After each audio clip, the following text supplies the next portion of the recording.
وصلت نسبة تشغيل خريجينا 90% خلال الأعوام السابقة. عملية متكاملة تبدأ بالتعليم وبعد هيك التدريب وصولاً للتوظيف بجمعية الشابات المسيحية بالقدس.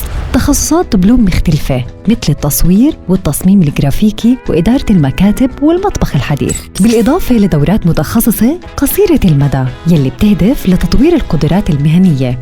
سجلوا هلأ واضمنوا مقاعد بأحد أكثر التخصصات طلباً بسوق العمل ومن دون أي شروط، ضمن مشروع تعزيز الابتكار والتنمية الاقتصادية المستدامة في القدس الشرقية من خلال التعليم والتدريب المهني والتقني بتمويل من الاتحاد الأوروبي. زورونا في 25 و26 من هالشهر في مقر جمعية الشابات المسيحية بالقدس الشيخ جراح، أو من خلال الاتصال على رقم 02 628 2593، أو من خلال صفحة الجمعية على الفيسبوك YWCA VTC جيروسالم.